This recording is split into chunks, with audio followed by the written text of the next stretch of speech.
모두가 한 번쯤 경험해 보았을 것이다. 약간의 두통이나 가벼운 기침이 시작되면 가장 먼저 해야 할 일은 스마트폰을 꺼내어 인터넷에서 원인을 찾는 것이다. 하지만 이렇게 찾은 정보들이 항상 신뢰할 만한 것일까? 소피는 이번에 겪었던 일을 통해 이 질문에 대한 답을 찾고자 했다. 만성 두통에 시달리던 소피는 기진맥진한 상태에서 의사를 만나기 전 인터넷 검색을 해보기로 결심했다. 두통 원인, 두통 치료법, 집에서 할 수 있는 두통 완화 방법 등 다양한 키워드를 검색하며 자기도 모르게 인터넷의 방대한 정보의 세계에 빠져들었다. 처음에는 어떤 블로그 기사에서 붉은 고추를 씹어 먹으면 두통이 완화된다 는 조언을 발견했다. 소피는 즉각 마트로 달려가 붉은 고추를 몇 개 사왔다. 하지만 고추를 먹고 보면 두통은 여전했고 오히려 속까지 더부룩해졌다. 의심이 든 소피는 이번에는 좀 더 신뢰할 수 있는 정보를 찾기로 했다. 그녀는 신뢰할 수 있는 건강정보 웹사이트라는 더 구체적인 검색을 했고 검색 결과에는 병원이나 정부기관에서 운영하는 웹사이트들이 나타났다. 그 중에서도 소피의 가장 큰 관심을 끈 것은 미국의 마요 클리닉과 영국의 내셔널 헬스 서비스였다. 이 사이트들은 다양한 질환에 대해 전문가가 작성 한정제되고 신뢰할 수 있는 정보를 제공하고 있었다. 이 사이트들에서는 두통의 다양한 원인과 증상, 생활 습관에서의 개선점, 의사를 만나야 할 때의 가이드라인 등을 상세히 설명하고 있었다. 이러한 정보를 바탕으로 소피는 자신의 증상에 대해 좀 더 정확한 판단을 할 수 있었고 부족한 수면 시간이 문제의 원인 중 하나일 수도 있다는 것을 깨달았다. 또한 소피는 국내 웹사이트 중에서 건강보험심사평가원과 같은 공공기관이나 대형 병원이 운영하는 정보 포털도 발견했다. 이들 사이트는 한국 실정에 맞는 정보와 각 지역의 병원에서 제공하는 다양한 건강관리 프로그램을 소개하고 있었다. 소피는 이제 온라인에서 얻은 정보들을 기준으로 생활 습관을 조금씩 바꾸기로 결심했다. 스마트폰과 컴퓨터 사용 시간을 줄이고 잠자리에 드는 시간을 규칙적으로 지키며 적절한 운동을 시작했다. 이는 구체적으로 매일 최소 30분간의 산책이라는 목표부터 시작되었다. 마침내 병원을 찾게 된 소피 의사는 소피가 온라인에서 읽은 많은 정보들을 바탕으로 자가 관리를 하고 있다는 것에 긍정적인 반응을 보였다. 물론 그는 인터넷의 정보들 가운데는 부정확한 정보들도 많으니 언제든 혼란스럽거나 궁금한 점이 있으면 병원에 직접 상담을 하라고 조언했다. 결국 소피는 이번 경험을 통해 인터넷에서 자가 진단을 할 때의 위험성과 동시에 올바른 정보를 취사 선택하는 것의 중요성을 깊이 깨달았다. 그 결과 그녀는 이제 주변 사람들에게도 인터넷 검색만으로 해결책을 찾기보다는 꼭 공신력 있는 웹사이트를 참고하라고 권하고 있다. 그렇게 소피는 두통의 족쇄에서 벗어났고 더욱 현명하게 자신의 건강을 관리하는 방법을 체득하게 되었다. 두 번째 이야기만은 사람들이 건강을 위해 금연을 결심하지만 이를 실천하는 과정에서 여러 가지 어려움을 겪습니다. 성공적인 금연을 위해서는 체계적인 계획과 결단력이 필요합니다. 아래는 몇 가지 일상생활에서 쉽게 실천할 수 있는 금연 팁을 소개합니다. 첫째, 금연을 시작하기 전에 목표를 설정하는 것이 중요합니다. 금연을 하려는 이유를 명확하게 정리하고 자신에게 중요한 의미를 부여하세요. 심리학자들은 목표가 명확할수록 이를 이루기 위한 동기부여가 높아진다고 말합니다. 누군가와 금연 목표를 공유하는 것도 좋은 방법입니다.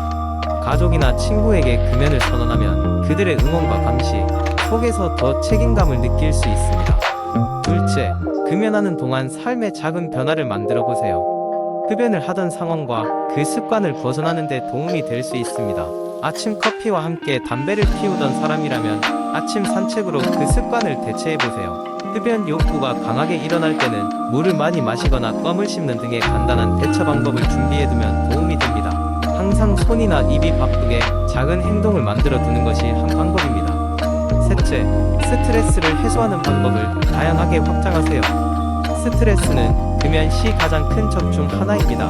흡연이 스트레스를 줄여준다고 느꼈다면 이제는 다른 방법으로 이를 해소할 필요가 있습니다. 운동은 물론이며 명상이나 요가, 다른 취미 활동에 몰두해보세요. 이는 물리적으로도 정서적으로도 피로를 푸는 데 도움을 줄 것입니다. 또한 금연 성공자들이 종종 추천하는 것이 집안의 환경을 바꾸는 것입니다. 집에서 담배를 피우던 장소를 깨끗하게 청소하고 새로운 식물이나 공예품을 배치하여 신선한 감각을 전파하세요. 흡연의 흔적을 지우고 청결하고 새로운 공간을 만드는 것은 금연을 위한 좋은 동기부여가 될 수 있습니다. 마지막으로 금전적으로 금연의 이점을 누리세요. 매일매일 담배를 사는 비용을 모아보고 어느 정도 금액이 모이면 자신을 위한 작은 선물을 해보시는 것도 하나의 동기부여가 될 수 있습니다. 금연으로 아낀 돈으로 가족과 즐거운 시간을 보내거나 새로운 취미를 시작해도 좋습니다. 금연은 결코 쉬운 일이 아닙니다. 그러나 이와 같은 실질적인 방법들과 지속적인 노력으로 담배의 굴레에서 벗어날 수 있습니다. 자신을 믿고 언제나 건전한 선택을 하겠다는 다짐을 잊지 마세요.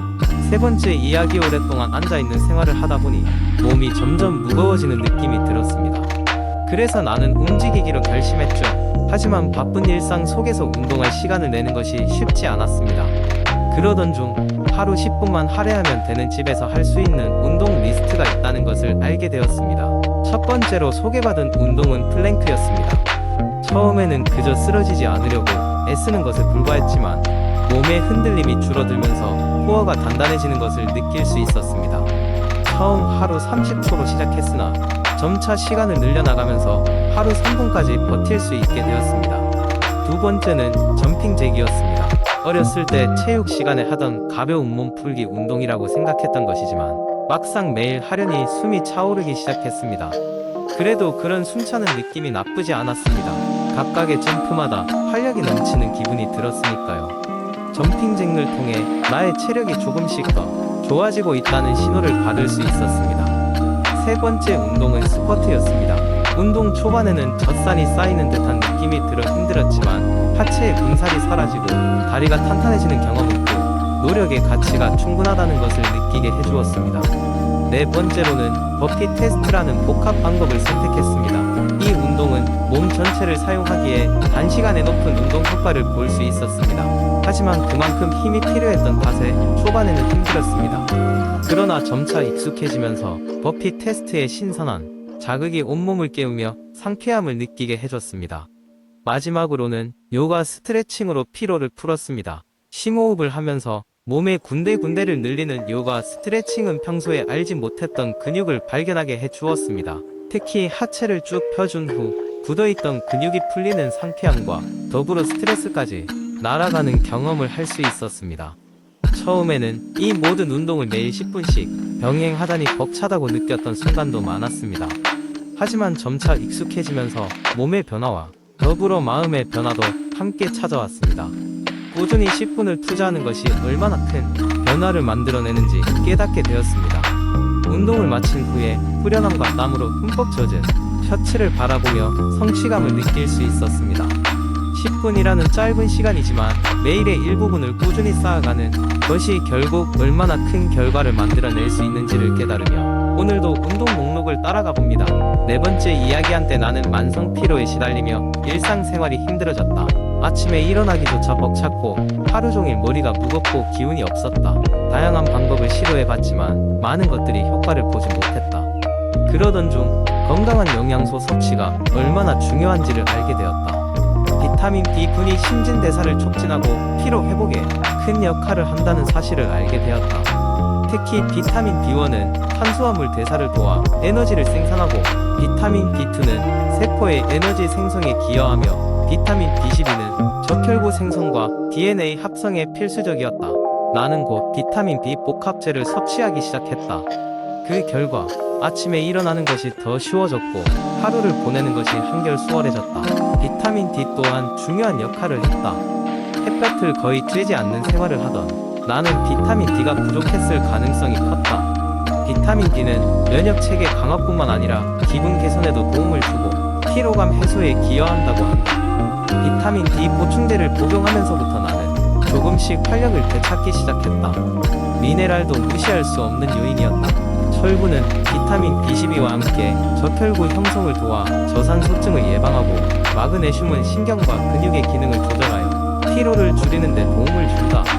몇 주간의 철분과 마그네슘 보충은 내 에너지 수준을 한층 끌어올렸다. 또한 아연은 면역 체계를 강화하고 세포 회복을 돕는데 이것이 나의 전반적인 피로 회복에 크게 기여했다.